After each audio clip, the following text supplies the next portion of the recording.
participation. Quand on s'est interrogé sur le thème de ce soir, on a trouvé qu'un des sujets d'actualité, les réseaux sociaux, ça pouvait être intéressant. Et notamment, on s'est interrogé sur les réseaux sociaux et leur impact sur la vie de chacun de nous. Et il y a ces 2 livres qui sont sortis récemment, donc Instagrammable d'Eliette Abécassis et Les enfants sont rois de Delphine de Vigan.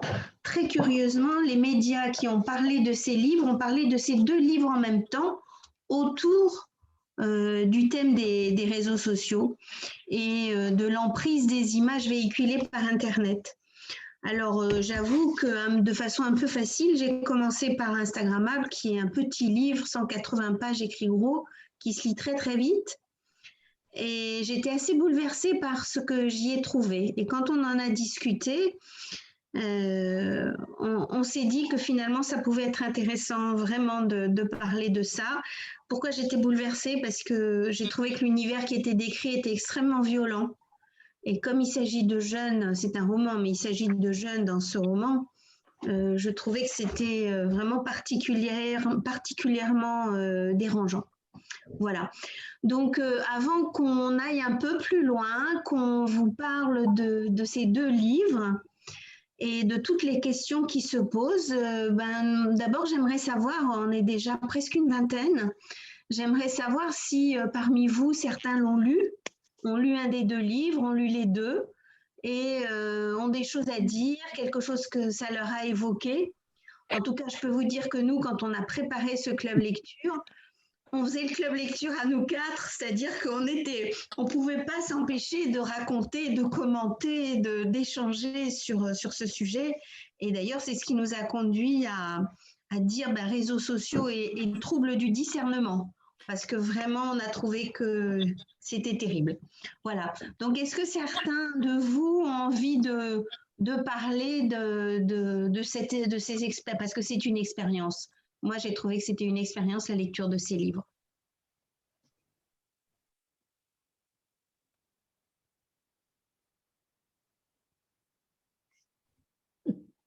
Je n'entends personne. Personne n'a envie de dire quelque chose. Bon, peut-être que je peux commencer. Vas-y, c'est la première qui est la plus difficile. Voilà, bon, c'est la première fois que je suis dans un club de lecture. Voilà, je me suis joint à vous grâce à Sylvie. Alors, oui, j'ai lu Instagrammable. Je vous interromps 2 secondes. Bienvenue à Daniel Smith-Chrono. Pardonnez-moi. Merci. J'ai ma colite pour préparer ce club lecture. Voilà.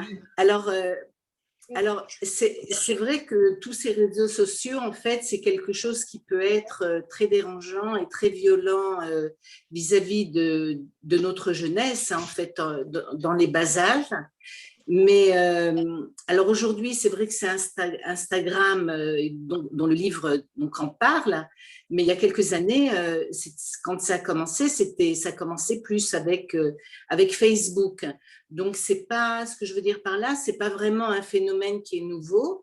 C'est un phénomène qui a commencé, enfin que moi j'ai connu par mes enfants, avec Facebook, et qui continue aujourd'hui. Bon, Facebook pour les gosses, à mon avis, c'est un peu moins tentant. Ils sont plus connectés avec les jeunes, sont plus connectés avec Instagram.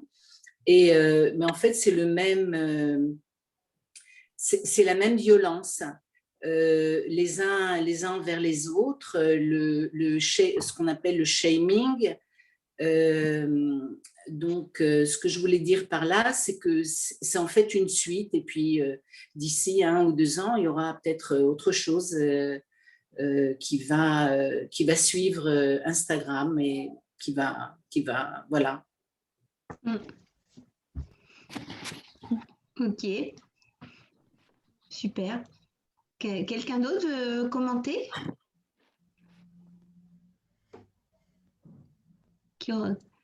D'autres que... moi, je poserais, Sylvie, si tu permets, est-ce que vous avez lu les livres ou pas? Oui? Moi, j'ai lu Instagrammable, oui. Et les autres, peut-être non? Non. Non. Non. Alors, Non? donc, il faut peut-être passer au résumé, non? Non. D'accord. Alors, on va vous dire en quelques mots, on va vous parler de ces deux livres en quelques mots et après, peut-être, on lancera les débats. Donc, c'est Micheline qui va vous parler de ces livres. Merci Sylvie. Alors moi je vais vous présenter les deux livres qui sont par deux auteurs différents. Ils sont différents effectivement par leur histoire, par leur présentation, mais il y a un thème principal qui va y être décrit et soulevé en commun dans ces deux livres. Effectivement, ce sont les réseaux sociaux. Alors, je vous présente d'abord le livre « Les enfants sont rois » de Delphine de Vigan. C'est un livre intéressant qui est présenté comme une histoire policière. Il y a quelques années, après l'émission Loft avec Loana, la jeune Mélanie se présente à un concours de télé-réalité et elle est refusée. Plus tard, elle excellera dans Instagram et YouTube en filmant sa famille, c'est-à-dire son fils Samy qui est âgé de 8 ans et sa fille Kimi qui est âgée de 5 ans. Elle va les filmer dans leur quotidien.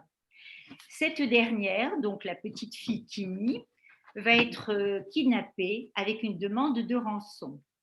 L'enquête policière sera menée avec brio par Clara, une jeune femme célibataire, orpheline, travailleuse et loin des réseaux sociaux. Elle enquêtera sur ce kidnapping d'une manière très professionnelle et avec elle, on se posera toutes les questions sur ces deux vies, celle de Clara et celle de Mélanie, deux femmes vivant à la même époque, ayant le même âge, avec un immense décalage.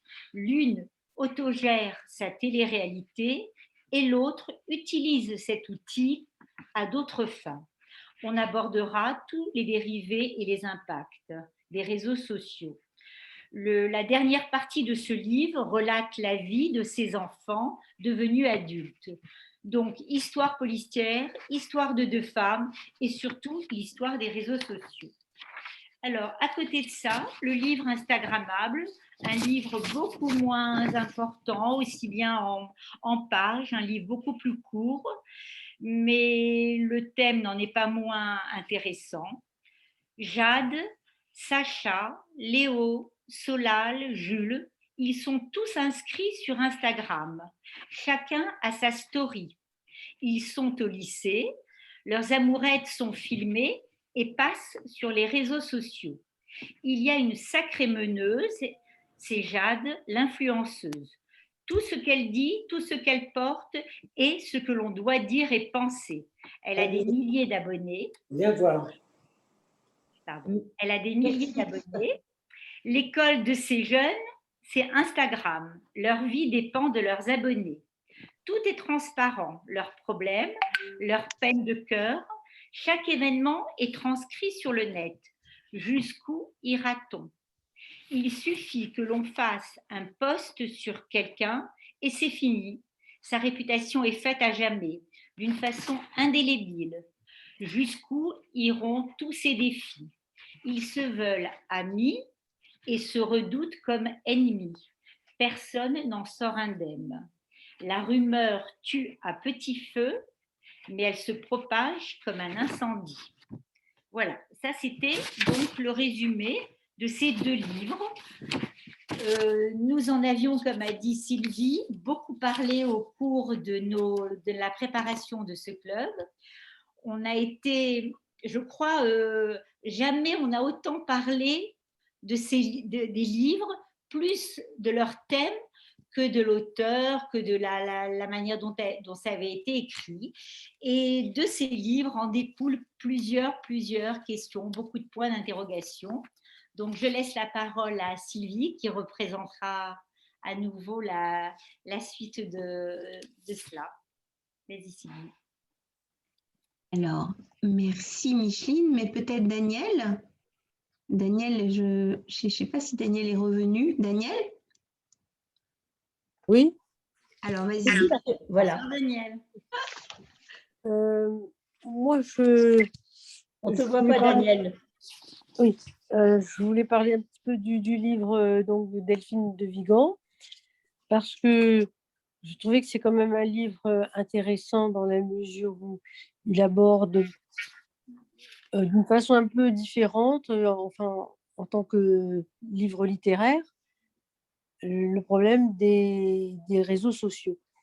Et donc, ces personnages sont très bien vus, surtout la policière, et c'est très bien documenté parce qu'elle est procédurière, c'est son activité, c'est-à-dire qu'en réalité, elle prend les plaintes, elle note les plaintes, donc elle doit savoir à peu près écrire, bien écrire pour transmettre tous les éléments de la procédure et surtout les faits de l'enquête.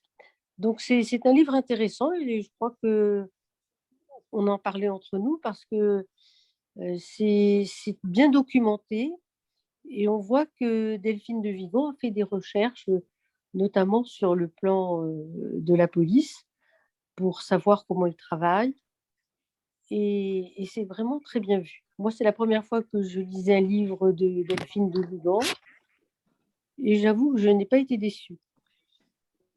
Alors, au sujet des questions que nous sommes posées, en lisant Les enfants sont rois, franchement, c'est vrai que c'est inquiétant pour les parents. Et on se rend compte de la difficulté pour les parents que cela doit être d'éduquer des enfants quand les réseaux sociaux sont aussi présents dans leur vie. Et on s'est posé la question de savoir comment juguler, comment interdire, comment limiter la vision de ces écrans et de ces images. Parce que la question, c'est pourquoi ces jeunes ont vraiment ce besoin de se voir, de se parler, de se raconter n'importe quoi, n'importe quelle bêtise à longueur de journée, d'être vus. Et c'est une interrogation que l'on s'est posée. Je ne sais pas si vous vous êtes posé les mêmes questions. Oui, oui, sur cette addiction qui a été perpétuelle, aussi bien dans le premier livre que dans le deuxième, effectivement, et qui nous a fait peur.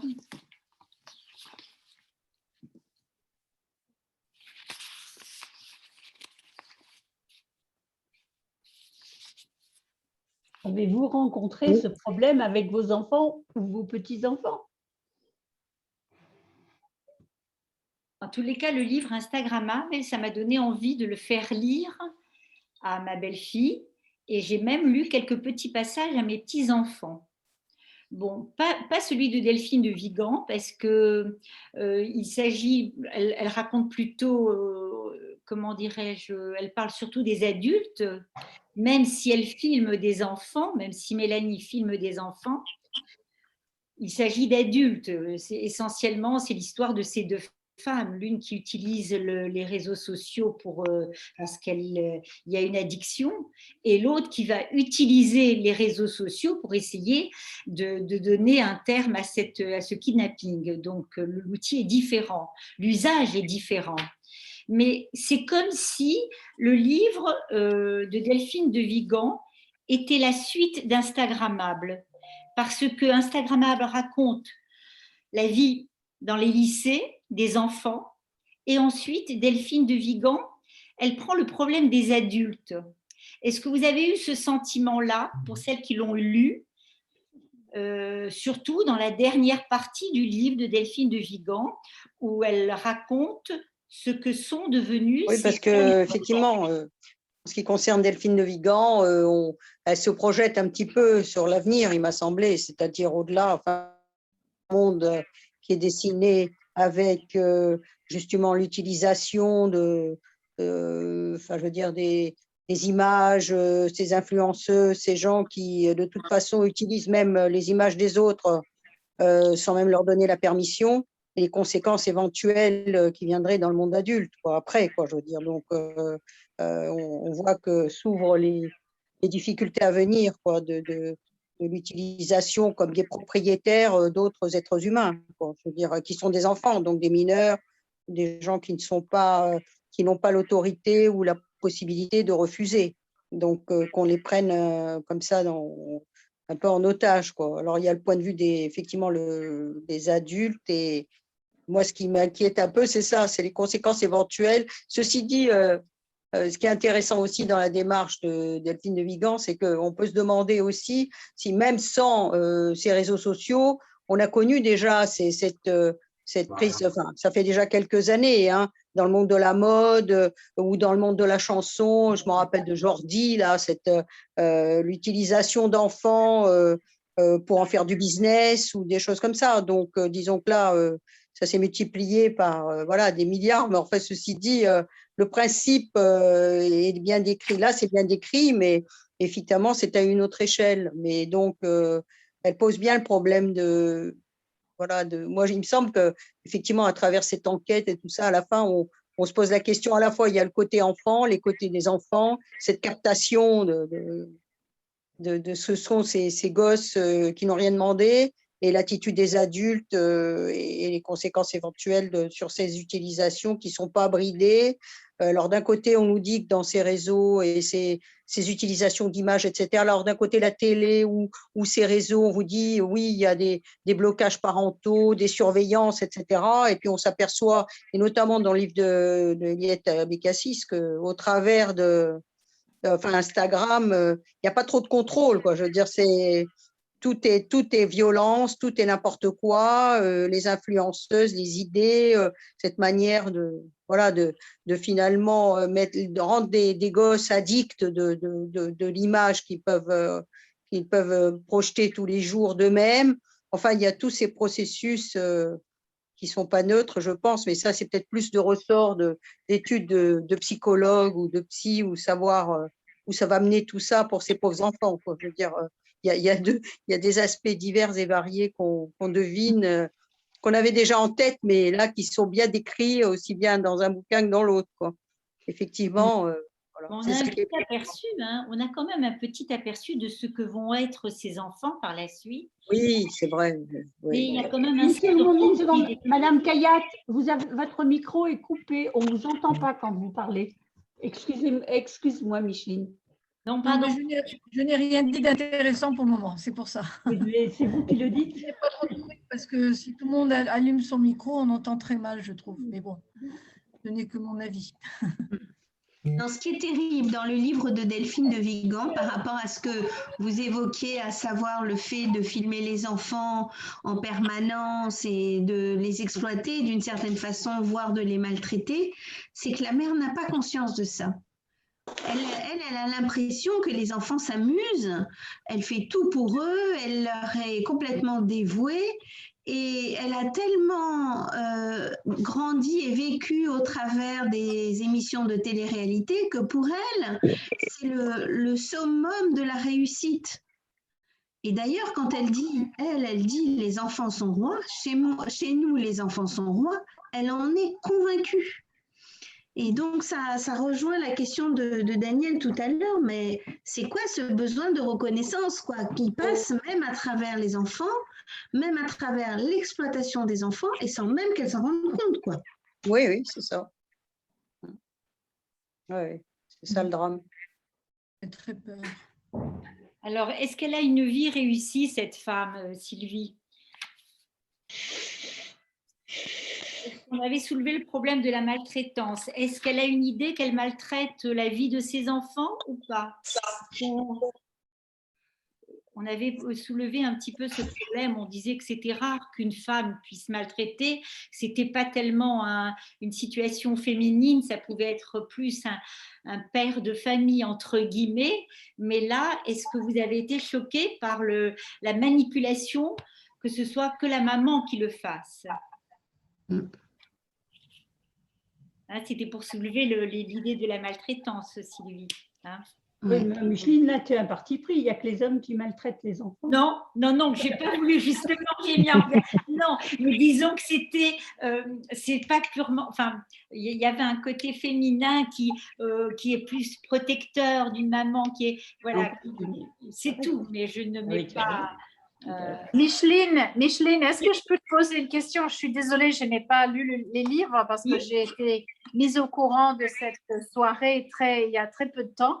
Mais en vous écoutant, bon, j'ai envie de les lire, je me demande si cette mère, dans le livre de Delphine de Vigan, si cette mère n'est pas purement et simplement terriblement narcissique. Et à travers ses enfants, elle se projette. Donc, c'est-à-dire qu'elle a passé l'âge de teenager pour se mettre en valeur par Instagram. Donc, elle le fait par le biais de ses enfants. Et je ne devrais pas être trop personnelle ici, mais il y a quelqu'un dans ma famille qui a des enfants jeunes et pendant un certain temps, elle les mettait sur Instagram tous les jours, dans des poses, dans des situations, dans des habits différents. Et j'ai eu tellement mal au cœur que je me suis dit, ben, cette pauvre mère, elle est malade. Elle doit avoir un véritable problème psy d'exposer, entre guillemets, ses enfants de cette façon régulière. Et en fait, ça s'est calmé un peu, mais pas beaucoup. Et je me demande effectivement si ce n'est pas un véritable problème psychologique, c'est plus que le narcissisme, mais qui pousse les enfants, ces femmes à vivre à travers les images de leurs enfants. Parce que très souvent, les enfants, je ne sais pas comment c'est dans le livre de Vigan, mais ces enfants-là ne jouent pas, ils posent. Ils posent. Et je trouve ça terriblement malsain, personnellement. Non seulement pour les enfants, mais qu'est-ce que ça nous dit de la mère? Et est-ce que ce côté maladif de la mère sort de ce livre? Elle ne réalise pas, la mère. Elle ne se rend pas compte du danger. La mère est une femme qui est inconsciente, elle ne réalise pas. Et dans sa relation avec l'enquêtrice, est-ce que l'enquêtrice, la policière, lui parle de ça? Il n'y a pas de mise en garde? Ouais. Non, il n'y a pas de mise en garde, mais c'est tout le questionnement de ce livre. Parce qu'on voit, quelques années plus tard, on voit ces deux enfants grandir avec des séquelles. Et ça devrait nous alerter. Ça devrait nous alerter. C'est une manière d'avoir posé le problème. Donc, c'est vrai que ces deux femmes sont tout à fait différentes, mais elle n'est peut-être pas narcissique parce qu'elle ne se met pas forcément en image. Non, mais c'est à travers les images de ses enfants. It's vicarious. En anglais, on dit vicarious. Donc, c'est par procuration, quelque chose. C'est encore plus pervers. C'est ça. J'ai trouvé ça très pervers. Et il y a quelque chose, moi, qui m'a vraiment, à l'issue de la lecture de ce livre, mais c'est peut-être ce qui m'a le plus marqué. J'en ai parlé un petit peu avec Janine. Je t'avais dit que c'était le manque d'amour qu'il y avait durant toute la lecture de ce livre. Personne ne parle d'amour, personne n'a des mots tendres, ni la mère vis-à-vis de ses enfants, ni la mère vis-à-vis de son mari, ni les enfants entre eux. Et c'est ce sentiment d'amour qui manque durant tout ce livre, c'est assez terrible. Mais si c'est qu'une histoire d'image, il n'y a pas d'amour, c'est que l'image. Mais oui, mais ça veut dire que qu'il y a une communication, mais il n'y a pas de relation, il n'y a rien.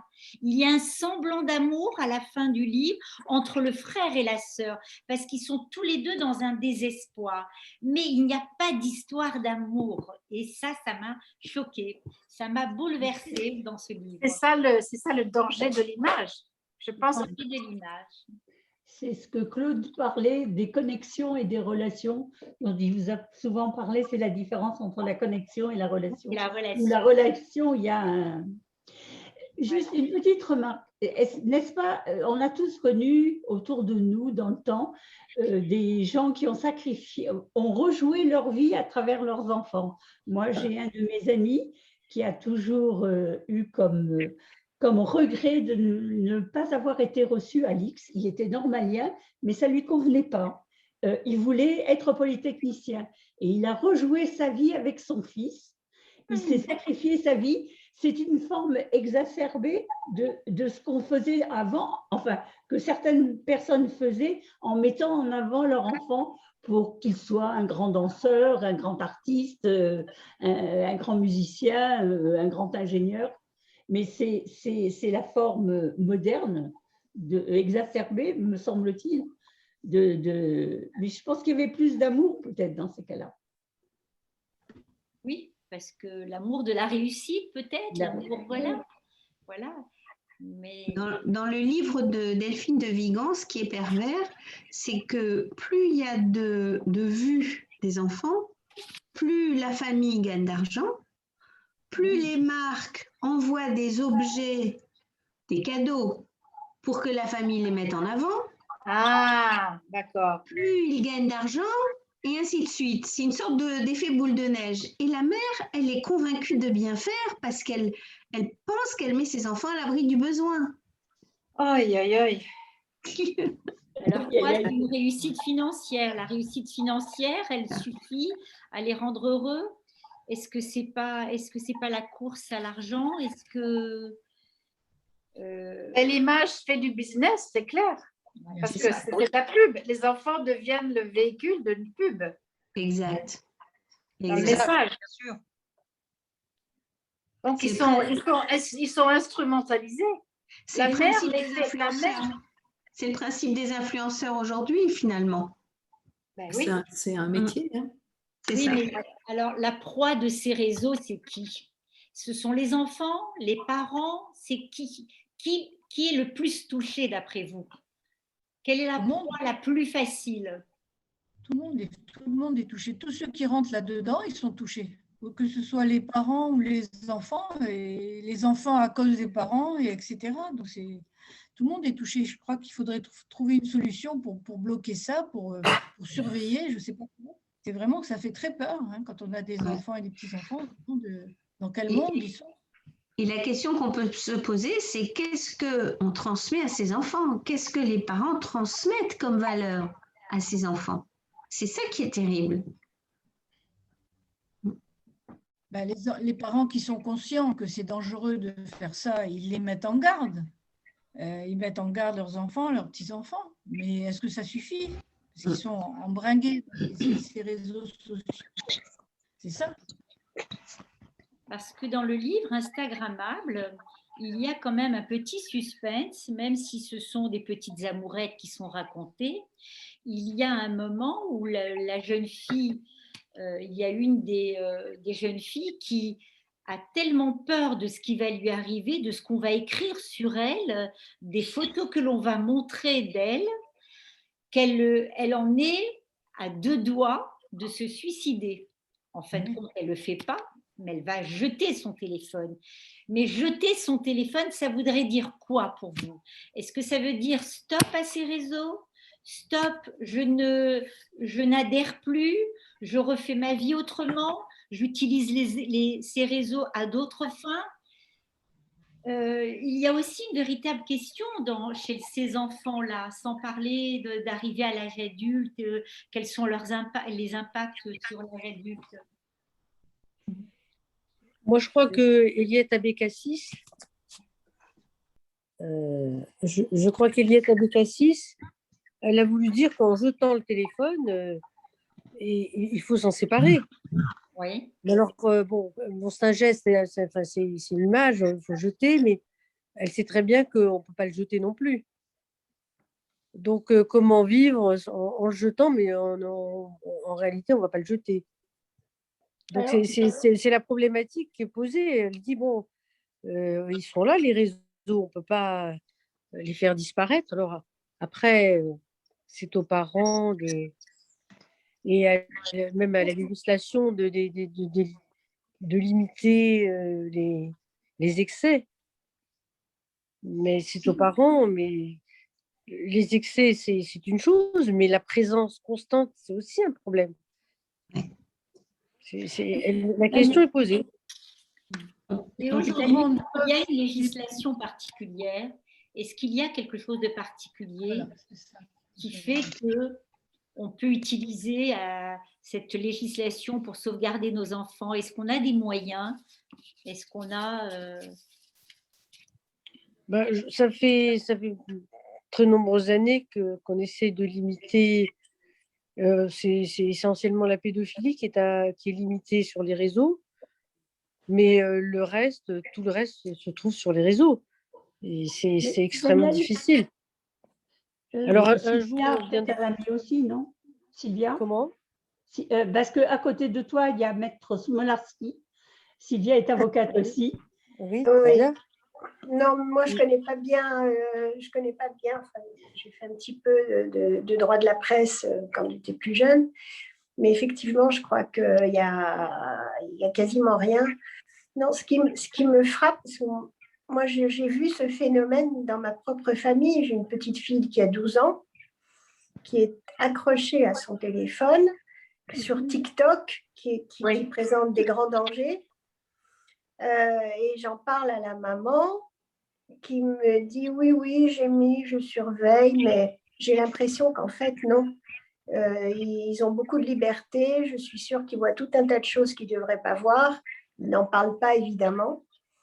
Et je crois que ça les touche beaucoup, que ça risque de faire des ravages à court terme, à moyen terme et même à long terme. Ce qui se passe, c'est que il y a plusieurs phénomènes, à mon avis, qui expliquent. C'est que d'une part, les enfants sont vulnérables et narcissiques. Ils n'ont plus de morale parce qu'ils n'ont plus de religion. L'école, il n'y a plus de morale. Tout est permis. Et le commerce s'est mis là-dedans avec des moyens énormes. Et les influenceuses dont vous parliez tout à l'heure, elles ont un pouvoir incroyable. Mais sur le plan juridique, Janine, puisque tu m'interrogeais sur le plan juridique, effectivement, à part les sanctions contre la pédophilie, je crois qu'il n'y a rien. Alors, moi, je suis allée sur Internet, pardon. Il y a du bon et du mauvais. Il est écrit quelque part que la législation progresse, mais je ne suis pas capable d'en dire plus. Alors, il faut qu'on se penche, là-dessus. Je peux regarder éventuellement. Oui, je peux. Non, si tu veux, elle progresse très, très légèrement. Ça, c'est pas la réalité. Et on ne peut pas aller dans les familles et surveiller les gens. Voilà. Ils ont tellement de moyens, ces énormes GAFAM. Ils ont tellement de moyens qu'on a à notre échelle, même à l'échelle d'un pays. Oui, à moins qu'on soit la Chine et d'interdire Google. Voilà. Mais ça revient. Ça a été pris en charge aussi au niveau des États et notamment les États-Unis, parce que quand il a été question très récemment de justement de ce qu'il y avait sur Facebook et les interventions et les manipulations, il y a eu quand même une action au niveau de la présidence des États-Unis où ils ont dit bon voilà, ça sera plus seulement, il y a les IP, il y a les gens qui travaillent anonymement, etc. Ils ont voulu rendre responsables les dirigeants des sociétés, donc les Zuckerberg et compagnie, en disant c'est celui qui est propriétaire qui paiera, quoi. Parce que si vous n'êtes pas capable de faire le ménage dans votre réseau, ben, c'est vous qui allez prendre la responsabilité de tout. C'est pour ça qu'on a vu tout d'un coup Zuckerberg ou d'autres, là, dans d'autres réseaux, qui de toute façon ont commencé à s'activer sur supprimer des messages sur Twitter, supprimer tout de suite des messages, mettre ces responsables de la médiation et de la surveillance de ces réseaux. On voit que bon, ils prennent peur. Donc il y a des capacités au niveau des États et des pouvoirs de mettre en place des pressions considérables sur ces gens-là en disant que bon voilà, c'est pas la peine de nous dire que ce sont les adresses IP, l'anonymat, etc. Parce qu'on peut toujours, quand on leur explique que c'est eux qui vont payer, je pense qu'ils réagissent vite. Donc il va falloir qu'au niveau des États, ils s'y collent vraiment, quoi, en considérant que c'est effectivement des fléaux et qu'il y a des limites à mettre sans devenir des États vraiment, enfin comme la Chine, voilà, dictatoriaux, où on coupe les réseaux, parce que de la même manière, on voit bien qu'en Chine, en Russie ou dans d'autres États, ils ont la capacité de couper en 24 heures tous les réseaux. Donc, ça veut dire que l'État est bien impliqué là-dedans, ils prennent tous les renseignements, ils en tirent profit, mais d'un autre côté, peut-être que bon, ils peuvent aussi mettre quelques limites si les gens se manifestent et considèrent qu'on a dépassé les lignes, quoi. Bon, après, c'est des rapports de force comme partout. Il y a la loi et puis il y a les rapports de force et ce que font les gens et comment ils réagissent, quoi. C'est un peu, bon, enfin, on voit bien que ça bouge. Moi, je suis juriste aussi, mais bon, et je sais que dans ces matières-là, bon, il y a beaucoup de réactions, mais plutôt quand on explique aux gens, c'est eux qui vont porter le chapeau et c'est eux qui vont payer l'addition. Là, il y en a qui Eh oui, commencent eh à ben oui. s'agiter un petit peu, ou alors, comme fait le président des États-Unis, c'est qu'il explique que, bon, voilà, moi, je vais démanteler les GAFAM. Donc, il y a des messages comme ça qui passent, qui disent, attention, on va vous démanteler, parce que vraiment, il y a le problème de loi. Voilà. Je m'excuse de vous couper, mais j'ai l'impression qu'en fait, il y a deux problèmes totalement différents. Il y a Oui, certainement. le problème de la responsabilité éventuelle des réseaux et autres, mais il y a également ce dont on parlait tout au début, c'est-à-dire ce qui pousse des parents à mettre en scène leurs enfants ou des enfants à se mettre en scène. Je veux dire, ce sont deux choses totalement différentes. Absolument. Voilà. Et donc, en fait, il faut bien serrer les problèmes, parce que c'est vrai qu'il y a l'aspect juridique et une législation peut-être en devenir qui progresse, comme disait Daniel, très, très, très lentement. Mais il y a aussi la responsabilité personnelle des parents, des enfants. Et en fait, nous, ce qui nous concerne aujourd'hui, c'est plutôt que pouvons-nous faire pour éviter que nos enfants, nos petits-enfants ne rentrent là-dedans.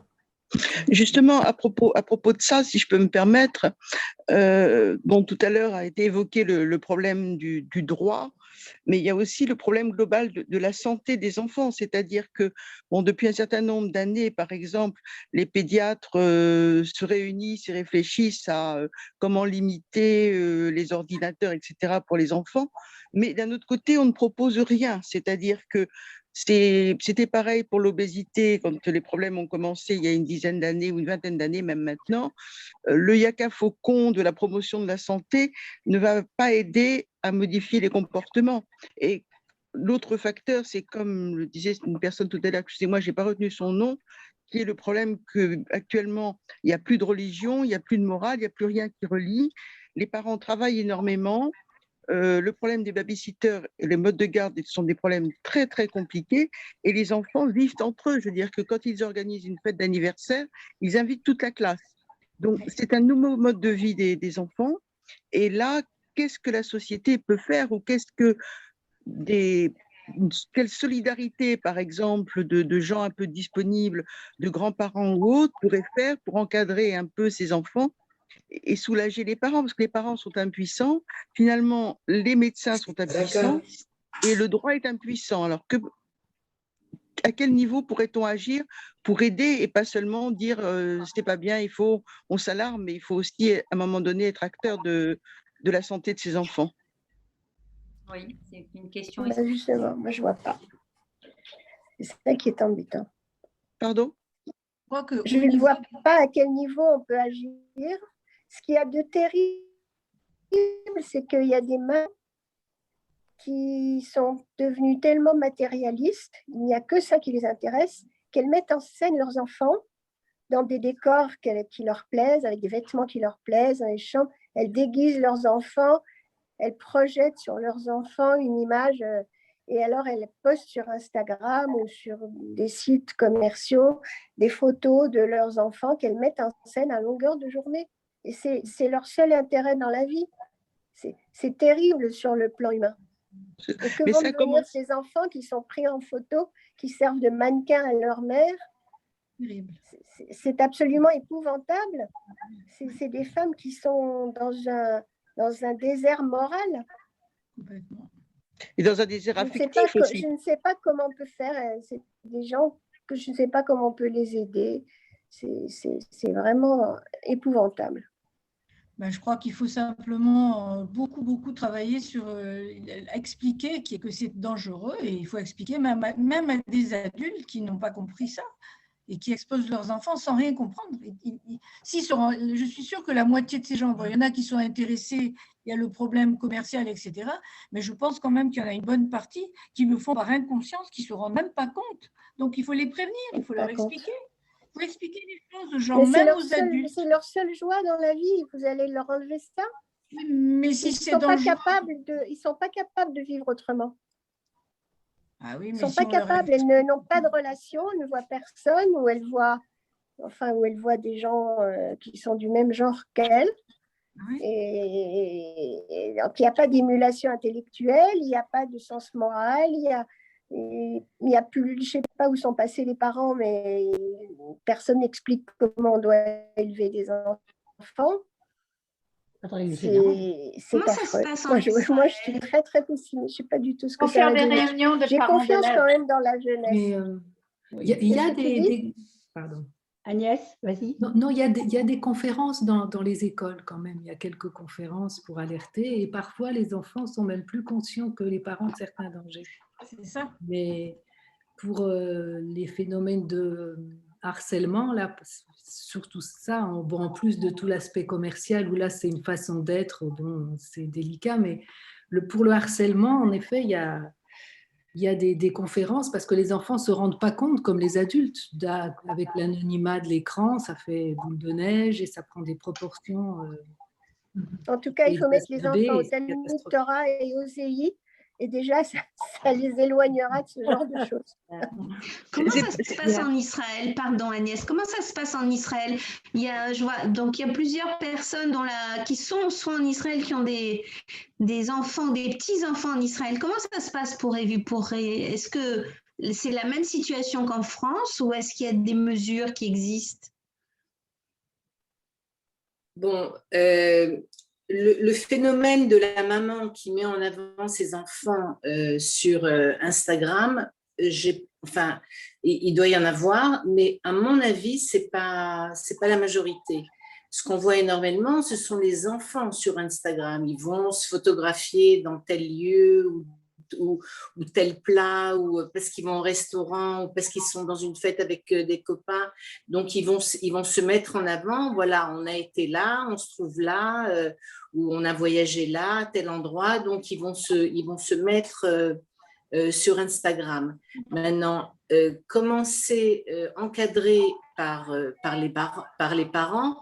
Bon, c'est vrai que ça dépend de l'âge. Les enfants en Israël ont un téléphone très tôt, des fois dès 6 ans, 6 ans, 7 ans. Donc, c'est vraiment, vraiment très tôt. Instagram, il me semble que les mamans essayent de repousser, que les enfants aient ça un petit peu plus tard. Mais c'est vrai que ce sont des choses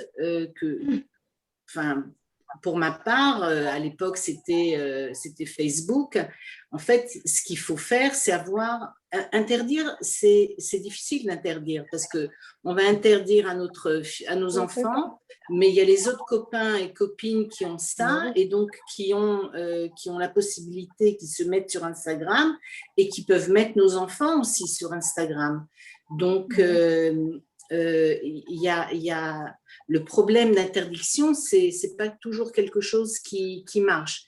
Mais il faut que nous, on soit aux aguets, il me semble, et parler de ce phénomène aux enfants et pas leur dire que c'est interdit. Leur dire quels sont les risques et dans quel cas il peut y avoir des risques. Alors, il y a des choses qu'on peut permettre. S'ils vont au restaurant entre copains et qu'ils se prennent en photo sur Instagram pour montrer qu'ils se trouvent dans tel restaurant, peut-être que là, on peut passer. Mais leur faire partager en fait nos peurs, ce qui peut en fait être nocif par la suite, certaines images, certains shaming, mais là, c'est la relation en fait entre parents et enfants qui est très importante et il faut que les enfants n'aient pas peur de nous dire que voilà, il s'est passé telle chose, ils ont fait telle photo, mais même des choses banales, je veux dire, pas forcément des choses graves. Et les mettre en confiance, pas quand ils nous racontent quelque chose qui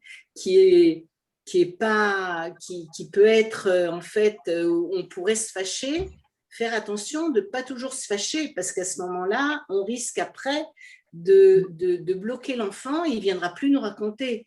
Et je sais que c'est un problème, enfin, en tant que parent, on fait face, et ça c'est la limite, c'est-à-dire il faut faire très attention et mettre nos enfants en confiance et leur parler et pas bon, je sais que bon, j'ai grandi en France, mais moi, je me suis mariée avec un Israélien, donc j'ai élevé mes enfants en Israël. Et c'est vrai que la manière dont on éduque les enfants ici en Israël est totalement différente. Et je sais qu'on a tendance à dire que les enfants en Israël, ils sont sans gêne, ils sont trop libres, on les laisse faire ce qu'ils veulent.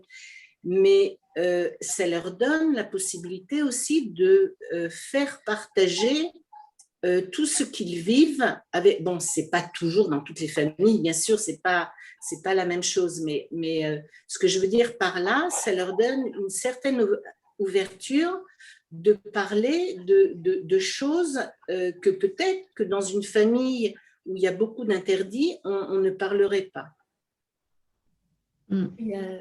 Peut-être qu'il y a aussi la question du temps, du temps passé. Il y a un médecin qui s'appelle Michel Desmurger qui a écrit un livre « La fabrique du crétin digital ». Et effectivement, c'est le temps, c'est un élément concret qu'on peut contrôler, quoi, parce que c'est une demi-heure par jour, 2 heures, 3 heures, parfois ça prend des proportions. Et puis c'est difficile après, une fois que c'est de revenir en arrière. C'est plus facile d'interdire que de revenir en arrière pour imposer des normes. Mais bon. C'est compliqué. Ce qui est très compliqué aussi, c'est que de génération en génération, même si on n'est pas d'accord, on élève les enfants avec un certain background. Or, en fait, bon, moi, je suis de la génération d'une grand-mère. Quand mon fils a été adolescent, et sont apparus les premiers ordinateurs, et on était très perdus par rapport à ce qu'on pouvait permettre et pas permettre. Donc, en fait, ces enfants qui sont aujourd'hui des parents n'ont pas de modèle éducatif sur lesquels ils peuvent éventuellement se cadrer, en plus en positif ou en négatif, pour donner une éducation sur ce sujet. Et que finalement, aussi bien les parents que les professionnels de santé ont peu de références pour faire une éducation, pour proposer quelque chose d'autre à des enfants qui aussi sont très seuls, n'ont pas forcément de confidents à la maison, etc., parce que ce sont des enfants d'une grande solitude, parce que ou c'est des milieux très modestes et les enfants vont en centre aéré, etc., et parlent peu avec leurs parents, ou ce sont des milieux très aisés, et en général, ce n'est pas une gouvernante qui est à la maison, mais c'est une babysitter qui change tous les 3 mois dans le meilleur des cas, et qui elle-même est aussi très branchée sur les réseaux sociaux. Donc, il y a un problème de modèle aussi. Oui, tout à fait. Ils ont appelé ça la génération X. Il y a quelques années, c'était la génération AZERTY, donc qui utilisait le clavier. Et maintenant, c'est la génération X parce qu'on ne sait pas quel sera leur devenir. Tout à fait. J'ai lu quelque part que certains parents recommandent, ou certains spécialistes recommandent que lorsque les parents donnent un téléphone à un enfant, ce soit assorti d'un contrat d'utilisation, c'est-à-dire peut faire et ne peut pas faire avec le téléphone. Bon, pas mal ça. C'est pas mal. Après, est-ce que tout le monde lit le mode d'emploi, hein? On passe tout de suite à l'action, hein? Donc je ne sais pas si, je sais pas. Je reviens sur mon idée parce que c'est quelque chose qui me tient à cœur, c'est l'idée de proposer autre chose. Voilà. Et on peut peut-être dire qu'à ce niveau-là, le confinement a peut-être eu un effet bénéfique parce que finalement, c'est réintroduit dans les familles le jeu de société. Et depuis quelque temps, les ludothèques aussi proposent des prêts de jeux, organisent dans des quartiers des groupes de jeux de société dans la rue, etc. Et donc réintroduisent quelque chose qui peut faire du lien dans les familles. Et peut-être que c'est une voie de réflexion et peut-être qu'au sein des différentes communautés, Talmud Torah, etc., on peut essayer de valoriser le jeu de société, essayer de créer des groupes autour du jeu de société qui pourraient peut-être justement créer des liens sur d'autres sujets que le dernier fringue à la mode. Est-ce que le confinement aurait aggravé tous ces problèmes-là? Est-ce que ça fait encore partie d'une conséquence du confinement? Oui. Le problème aggravant, c'est le confinement. À mon avis, c'est le confinement. Les enfants ne vont pas en classe toute la journée, ils sont livrés, ils ont beaucoup plus de temps libre.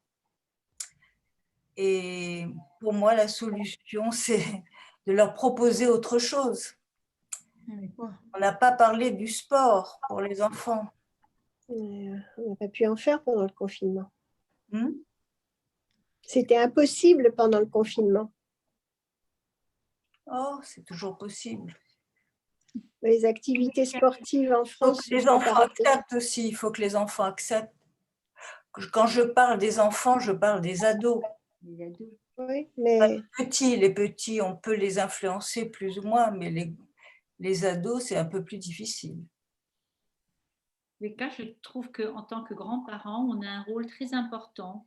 Si on peut faire quelque chose, c'est peut-être presque plus que les parents qui, eux, sont pris dans l'engrenage du travail et de l'utilisation aussi certainement de tous ces réseaux à des fins plus spécifiques. Mais peut-être que les grands-parents ont un rôle qui n'est pas négligeable.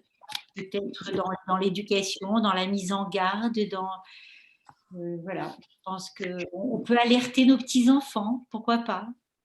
Mais il y a une association de grands-parents qui travaille entre autres dans ce domaine. Ah, très bien. Mais si ça vous intéresse, on pourra se mettre en lien pour que vous puissiez vous joindre à nous. Pardon ? Sur ce sujet-là, des grands-parents qui travaillent sur ce sujet-là ? Oui, il y a une association de grands-parents, l'école des grands-parents, et entre autres, ils travaillent sur ce sujet-là. Ah ouais ? Ah oui, c'est intéressant.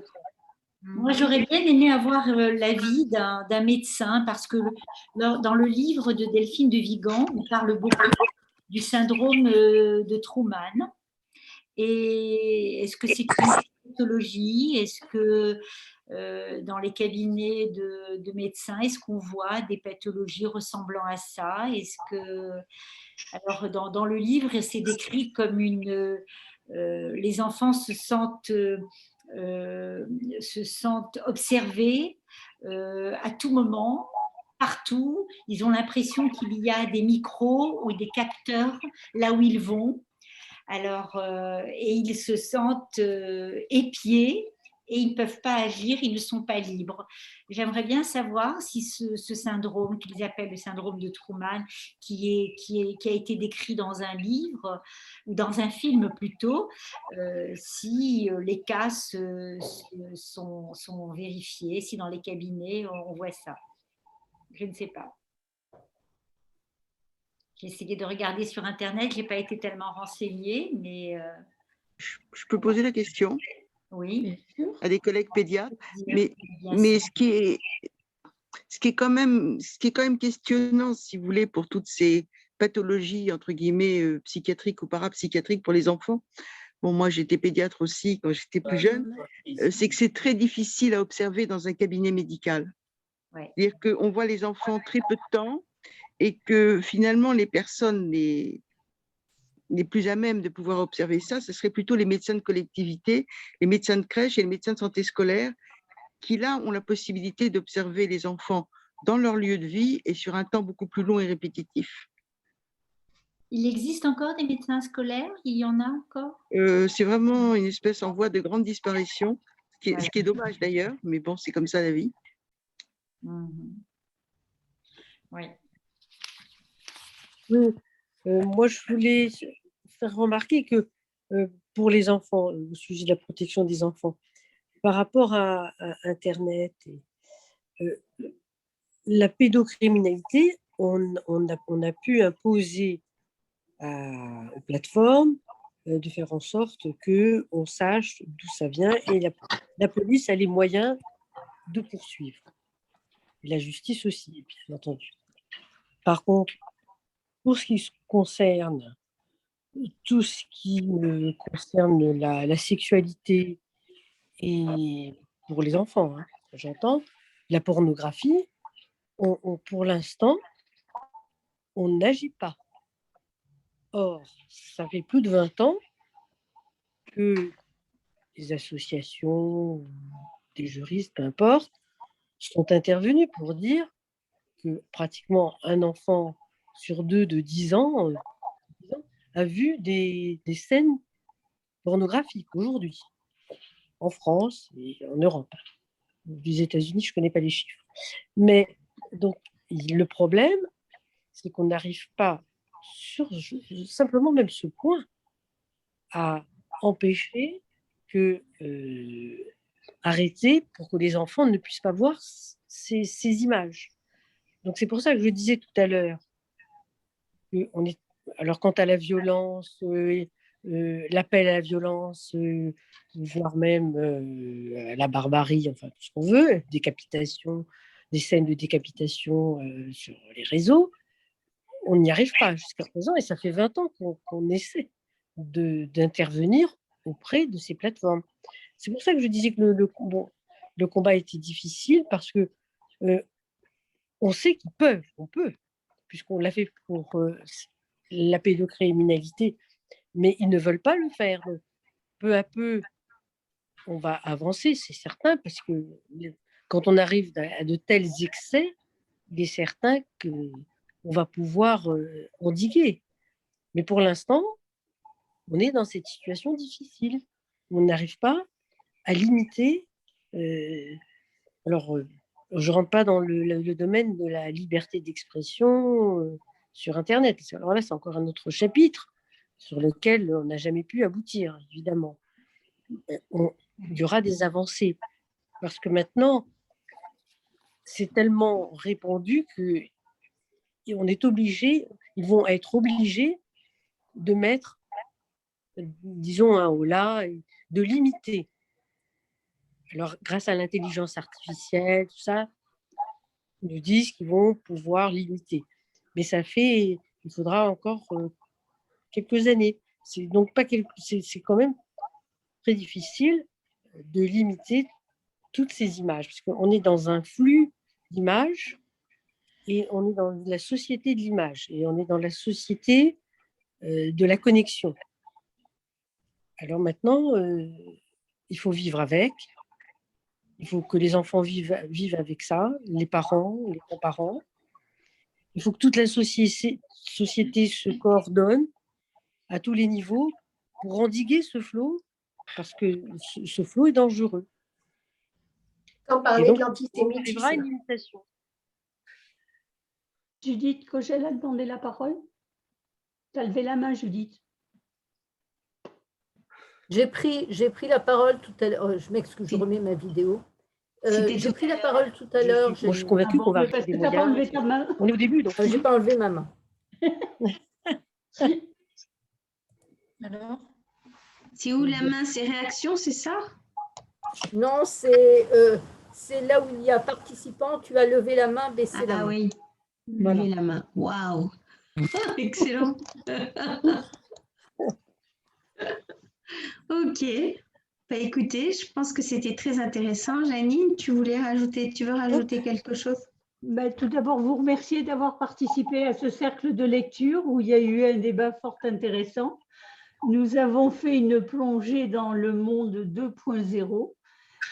Nous avons vu les applications d'Internet, mais l'Internet, c'est l'enfer, mais ça peut être aussi le paradis. Aujourd'hui, on a vu plutôt le côté négatif d'Internet. Moi, j'ai retenu 3 idées des 2 livres. C'est la notion de surexposition des gens, la notion de surconsommation et il y a un problème économique. Alors, il semblerait qu'on a eu plein d'idées autour de la table. Je vais en reprendre quelques-unes. Sur la surexposition, sur la surconsommation, on n'a peut-être pas abordé le problème. Alors, cette surexposition, d'après ce qu'on dit, c'est Love Story qui l'a initié, c'est YouTube, avec les conséquences qu'on a vues dans ses livres. Mais on a parlé, alors pourquoi? Judith l'a très bien dit, il y a une autre personne qui l'a dit. Pourquoi? Parce qu'on n'a rien d'autre à raconter aux enfants, parce qu'il n'y a plus de valeur, il n'y a plus de religion. C'est Judith, il y a quelqu'un d'autre. Et Sylvia, tu as dit justement, je pense que la communauté, quelque part, notre communauté est peut-être légèrement épargnée avec le Talmud Torah, avec les EI, avec les chaînes. Marc Cogel avait essayé de faire l'a fait en mettant du lien dans notre communauté, en incitant les plus jeunes à appeler les plus anciens pour leur tenir compagnie. Il y a des associations qui font ça. Je pense au CASIP, par exemple, qui est un service social et qui a besoin de bénévoles pour appeler des gens. Moi, je crois qu'il y a une grande crise de solitude et c'est dont les gens le souffrent le plus. Et puis, il n'y a aucune valeur à l'heure actuelle quand on voit ce qui se passe en politique, comment on voit comment sont les hommes politiques, la manière dont les politiques se parlent à la télévision. Il n'y a aucune règle, il n'y a plus aucune morale et tout est à l'envers. Et bon, et il faut l'encadrement des parents. Mais là, autour de cette réunion, on n'a pas trouvé la solution miracle. Il y a un rôle des parents, il y a un rôle des enseignants et il y a un rôle ici pour nous de la communauté. Sur la surconsommation, c'est un peu le thème d'un des livres puisque sur Instagrammable, ben, écoutez, on vend des choses. Que faire? Ben, on est dans la société de surconsommation et je ne sais pas comment on peut remonter la pente. Dans le temps, on réparait les choses, on ne les jetait pas, on n'en achetait pas. On prend des trucs jetables parce qu'on a la flemme de faire. Bon, les choses vont à grande vitesse, l'information circule très vite. On trouve des fraises au mois de novembre, alors que de notre temps, même si je suis plus ancienne que vous, on trouvait des fraises en fin de printemps et à l'été. Ça, c'est un problème de technologie et je ne sais pas comment on peut résoudre ce problème. Puis là-dessus se greffe un problème économique et le pouvoir de l'argent et le rôle de l'argent. Mais malheureusement, on n'a pas trouvé des solutions autour de cette table pour résoudre ce problème. Mais il ne faut pas oublier qu'il y a aussi des côtés positifs pour Internet. Et ne nous moquons pas trop, c'est dangereux ce qu'on a vu. Mais nous sommes tous accrochés à notre ordinateur et à notre portable. Je suis convaincue que vous tous, vous avez votre portable allumé devant vous pour voir s'il n'y a pas un WhatsApp. Voilà, bah écoutez, moi je crois que c'était une soirée très intéressante et je vous remercie infiniment. Merci de l'avoir organisée. Merci beaucoup. Merci, mesdames. Merci à vous tous. Très intéressant. Merci à vous. Merci à vous. Bonne soirée. Merci. Bonne soirée à vous. Au revoir. Merci. Merci bien. Merci. Merci à celles qui ont fait des